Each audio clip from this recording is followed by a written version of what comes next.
Hi everybody, welcome to my channel. My name is Pixie Love. You guys can call me Pixie, and today we're venturing back into fat acceptance TikTok. I think I found some good ones this time. They're not like far out there, but I try to find ones where people are discussing their opinions and stuff like that, so I can also give my opinion to their opinion, you know?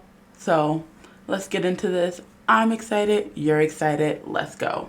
I want to quickly say, before we get into this video, please make sure don't hate anyone down in the comments down below. I don't do these videos to hate on them. You never hear me ripping on how someone actually looks or their appearance. I don't call anyone ugly or anything like that. I don't want anyone saying anything about their appearances. I am here to talk about the way they think. That is always why I'm here. Just so everyone knows, this is not to hate on them how they look. Don't hate on anyone how they look. You can hate on them about their opinions. So we can disagree with someone else's opinions without hating on them. Alright, let's start off. Guys, are you seeing this? They just wiped Lazy Susan's memory. They should have wiped off that awful mascara. I think she looks beautiful. She's doing the best she can, Seuss. Whoa! Touched a nerve there. I watched this like 3 times and I don't understand the joke. So let's just like read everything she says and see if I can understand her joke. I don't think so. So, thin person, I'm so fat. Me, I refuse to validate your thinness. You're a terrible person. I'm not allowed to have an ED. Okay. So, I think I get it. She's just saying that, you know, she's not validating someone's thinness, and everyone's like, oh my god, you're such a horrible person, because she's not saying, oh no, you're not fat, and blah, blah, blah, blah. Okay. Personally, in my opinion, neither is she. I mean, I've seen some fat bitches in my life, okay? I am a fat bitch. She, to me, is not a fat bitch. Maybe a little chub, but barely even that, honestly, in my opinion. She looks like a very normal-sized person. I'm just saying, I feel like in some, you know, fat acceptance communities, they wouldn't even listen to what she has to say. But your joke wasn't that funny because it took me 4 times to figure out what it was. And it just could be because I'm dumb. But yeah, it wasn't that funny to me.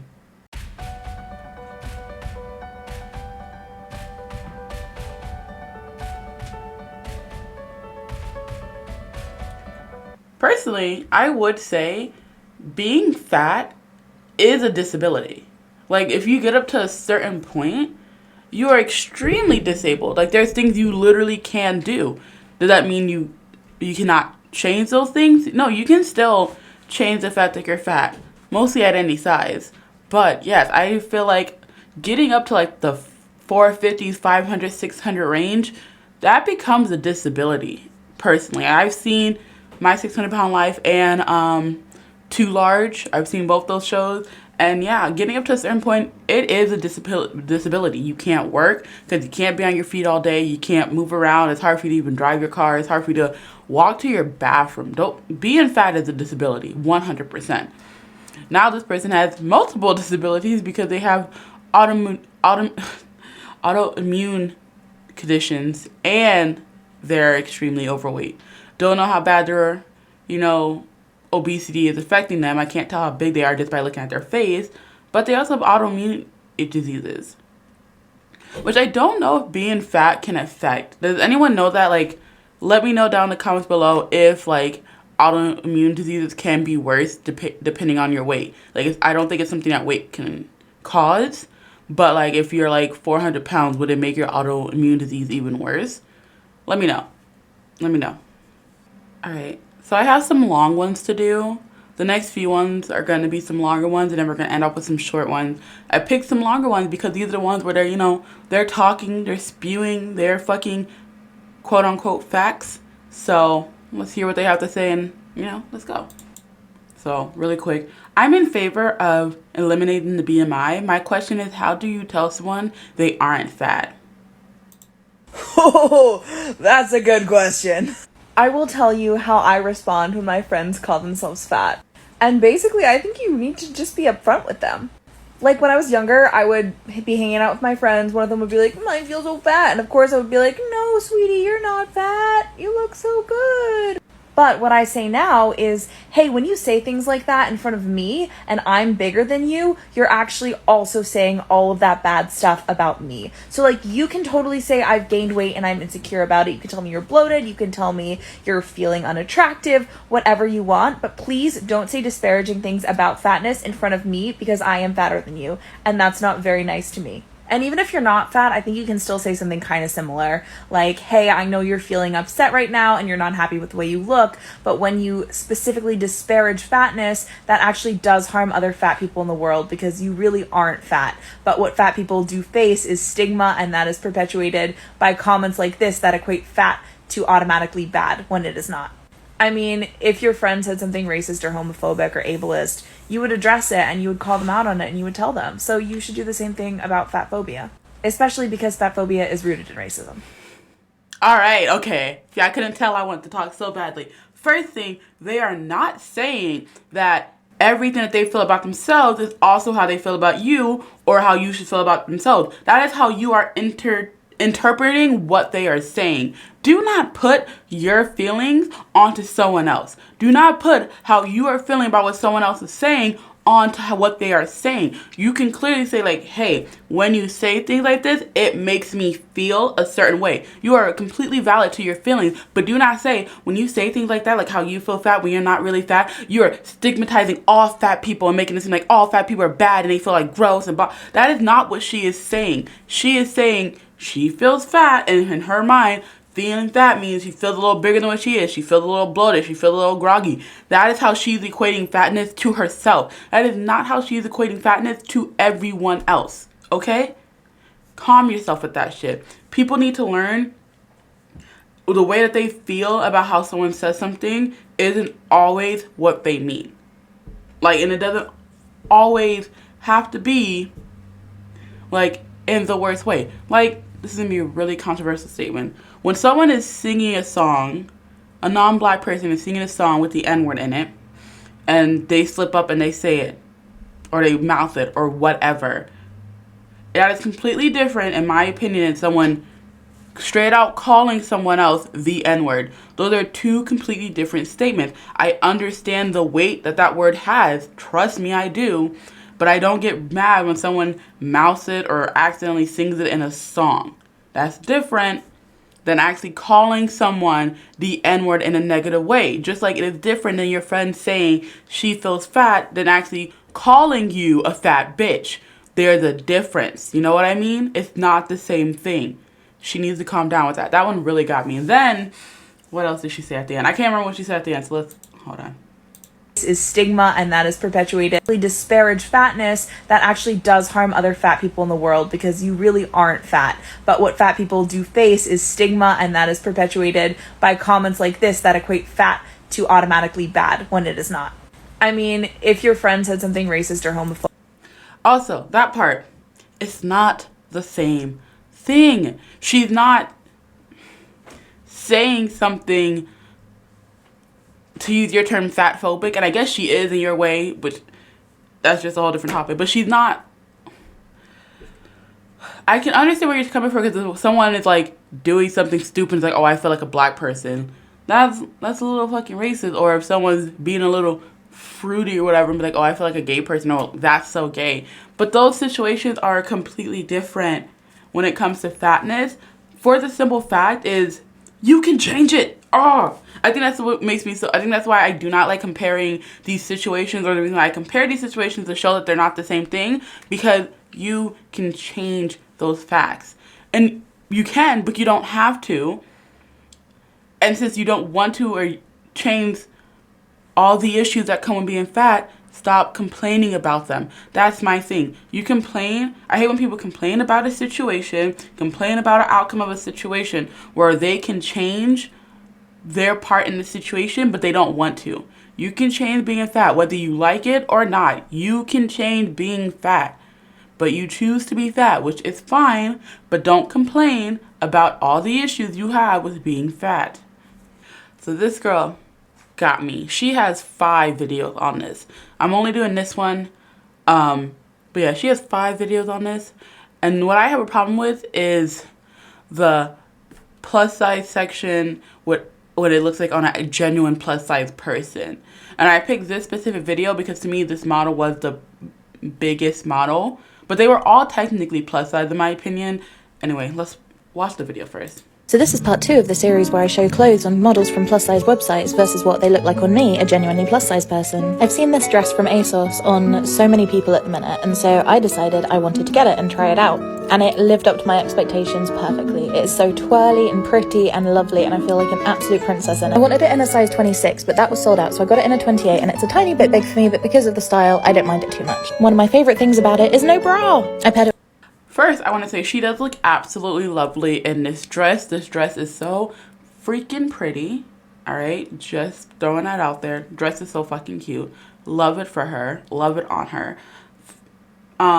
She looks great. I'm not talking about anything she says about the dress. She looks great in it. She knows she looks good in it. She's plus size. She is bigger than the girl in the first video talking about not fucking wanting to validate someone's thinness when, girl, you're basically a normal sized person. This is plus size. You were not plus size. She is a plus size fucking woman. She's like a size 16, size 18, which even if 16 is the average size in our country, is still a plus size. Just saying. Anyway, she's fucking plus size. Just because you're not the same size as her doesn't mean she's also not plus size. That's the thing that's annoying me in this video. Because, like, all the girls were, like, slightly her size, maybe a little smaller. And then she's like, show you what it genuinely looks like on a plus size person. Do you mean what it looks like on an extremely plus size person? Because say that. Because this woman is also fucking plus size. She just has a cute face and a cute body, so they want her to model shit. And that's another thing. There's a lot of videos on here that was talking about plus size models not actually being plus size. And I think I do have, like, a 2-minute long video on here about that. No, they're still plus size. They're just not your size. They can't model everything up to your fucking size. They can. We can't. There's not enough time, not enough money. It would be a waste of money in there, honestly, to have someone model a dress in every single size. Like, no. They're showing the average plus size woman. You guys sit there and talk about how size 16 is the average size for women, so it's not plus size anymore, blah, blah, blah, blah. But when they have a size 16 model, you're just like, you're not plus size enough for me. They're not plus size enough. What do you fucking want? Hey, if you guys are enjoying this video, make sure you guys like down below. If you enjoy me, make sure you subscribe because I do videos like this all the time. And let's get back to the craziness. Alright. I think this is the longest video I have. It's about, you guys see that down there. It's 2 minutes, so I didn't watch this whole thing. I only watched like the first 30 seconds of it. So let's sit back, relax. Let's watch what this person has to say. And let's see. I'm probably going to have to break it up because this is so long. I'm going to forget everything. I might actually like break this up a little bit. And yeah, let's just go.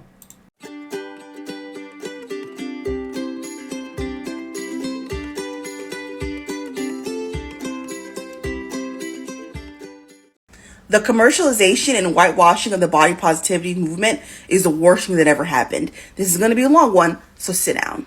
Okay, first thing. Like I said, all those women she showed were plus size.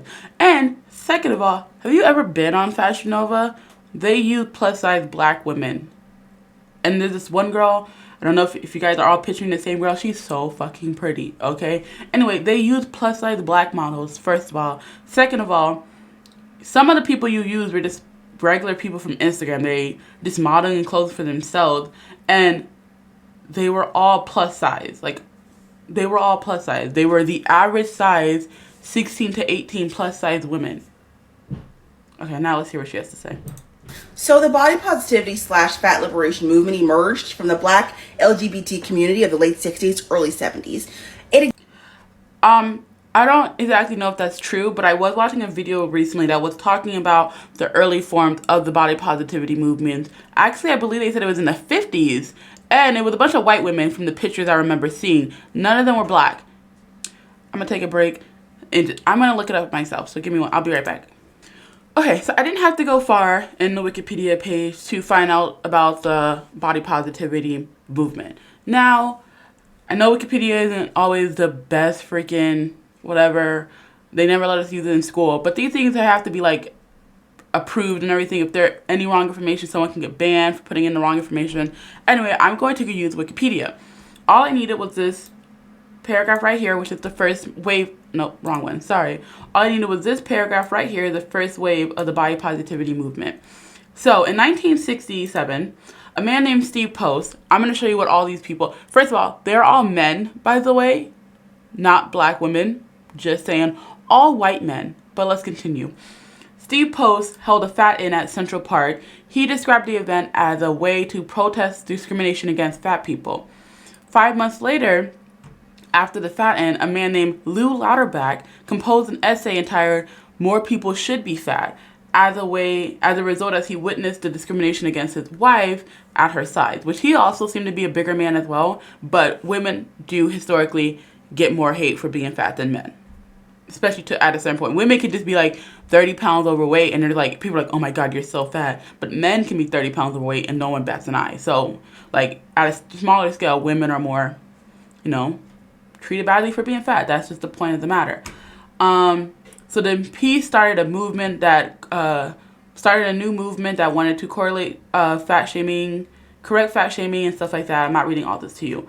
And his essay inspired a man named Bill Farby to create the National Association to Advocate Fat Acceptance.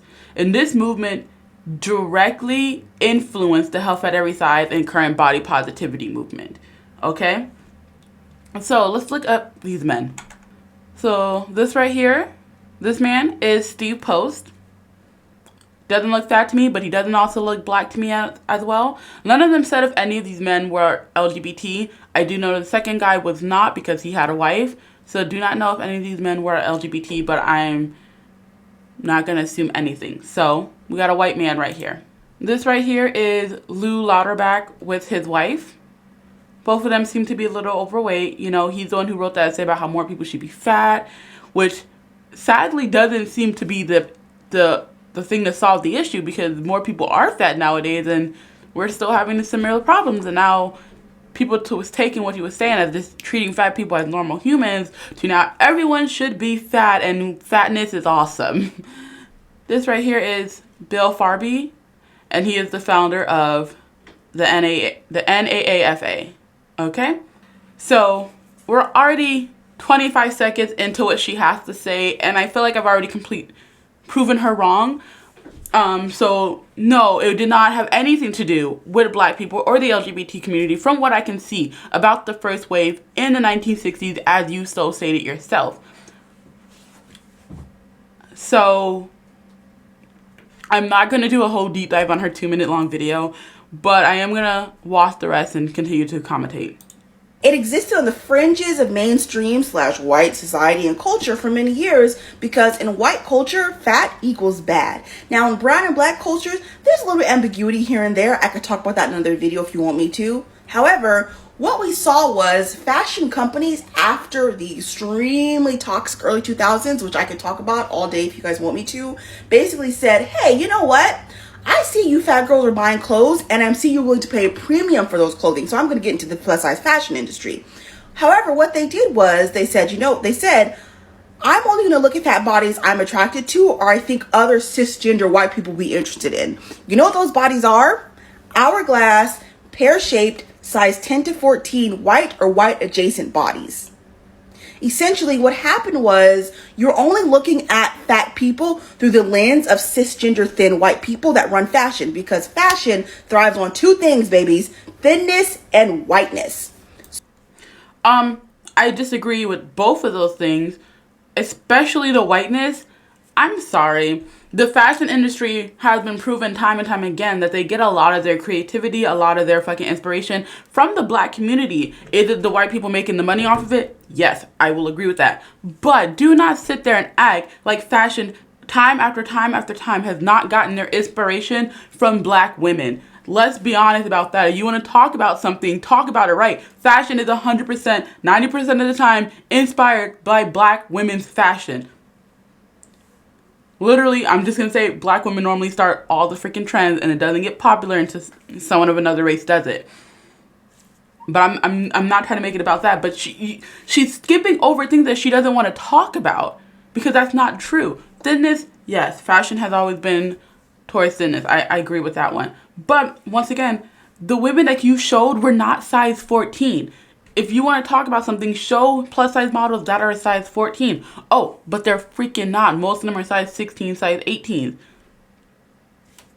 I'm just like, you're spewing a bunch of bullshit, but you're not even fucking right. Let's continue.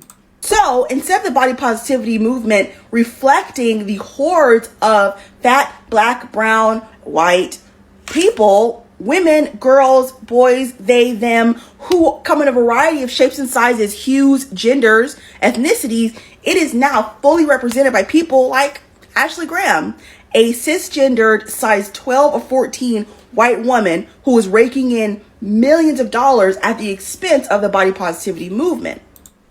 All right. I said I wasn't going to be deep diving into everything. I'm going to look up Ashley Graham's size. Then I'm also going to pull up Tess Holiday because that bitch is definitely not a size fucking 14. And she has been shown to be a plus size model. She considers herself a plus size model, right? So let's show her because she's definitely not a size 16. First things first.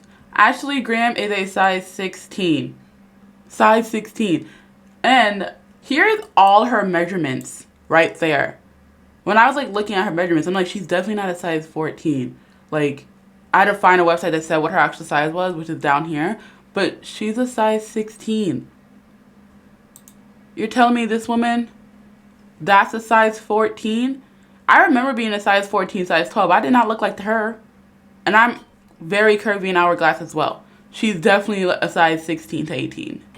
Alright, another person who has been shown in magazines and modeling is Tess Holiday. She is 5'5", and she is a size 22 or a 3X, which is definitely not a size 14. I'm just saying. Also want to look up one more thing, which is black plus size models.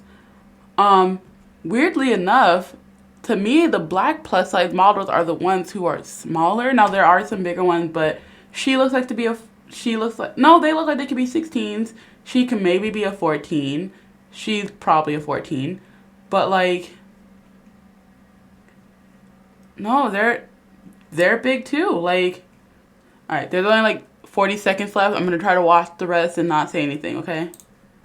So what body positivity and plus size fashion have molded together to do is basically mirror the regular straight size fashion industry, creating another generation of fat girls who hate themselves, have a whole new host of insecurities for a totally different reason.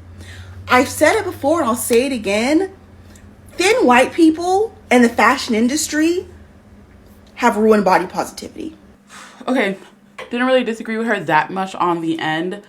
I always hate when people blame media and stuff like that for children's insecurities and stuff like that. Yes, that does play a role, but as a parent, you should also make sure you are encouraging your child as well to love themselves no matter what they look like and no matter what someone else looks like. That's another thing. People tell their kids, oh, you should love yourself no matter what you look like, but they don't talk about like all these other people that they have to look at a daily basis and be like, no, you should love yourself no matter what you look like and no matter what anyone else looks like because you are valid in yourself no matter what. That is what should be taught. Kids should learn that what they always see out in the world isn't always real because a lot of those pictures, not a lot, all those pictures are airbrushed, Photoshop, made to look a certain way. Like Ashley Graham's skin isn't. Woman has a child and she is pregnant right now. I best believe she has some stress marks. Just saying, she doesn't look that she's not that airbrush. No one looks like that. That's what you have to teach young girls and people. Like, everyone has a different body. Fashion is portraying these certain bodies because they're better to photograph or whatever you want to tell them, but that does not validate your beauty at all. That's what you have to teach people. But yeah, I kind of just feel like I completely proved her wrong in this video, which took up a lot of time. So I think I might just I had a couple more videos to do. I might just do one or two more of my short ones and then just end the video there because it's already like 40 minutes of recording.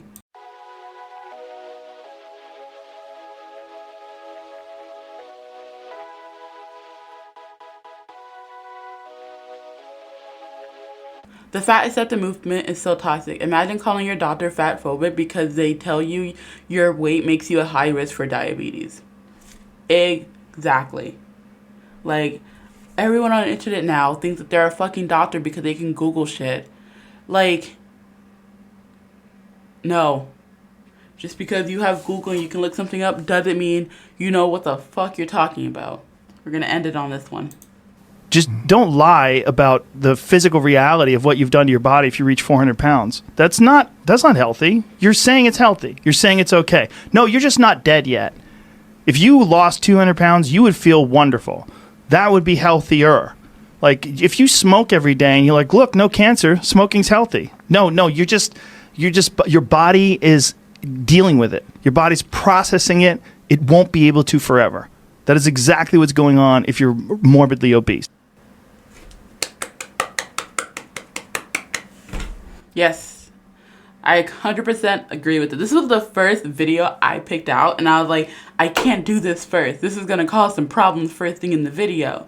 But I'm going to end it with this one, because, yeah, that's 100% the truth. Like, just because, you know, your body is fine, you have no symptoms right now internally or whatever, doesn't mean you're going to be that way forever.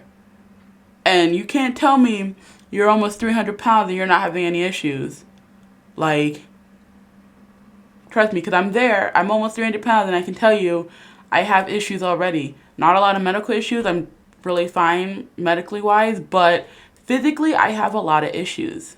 Like, I can still walk and get around, but, like, it's harder to do things. Like, the longer I stay the size that I have been the last year, it's been so hard for me to get up and down off the ground and stuff like that. Like, I already had problems with my knees, and those are getting way worse. Like, you can't tell me you're not having any issues at 300 pounds. Anyway, that's going to be the end of my video. I hope you guys liked this. I tried to go, like, really deep and informative on that one video because, like, sometimes, like, when they're saying so much shit and they're sounding really confident, I have to make sure I know what I'm talking about. And I wanted to make sure I knew what I was talking about. So I was like, you know what? I'm going to stop this. I'm going to take the time and figure out what the hell they're talking about because I had to do it. I'm just saying, like, it had to be done. If you guys like this video, make sure you guys like down below. If you like me, make sure you guys subscribe. If you want to see my lovely face, you guys can follow me on Instagram. If you want to hear updates about the channel, follow me on Twitter. I'll see you guys tomorrow. Bye-bye.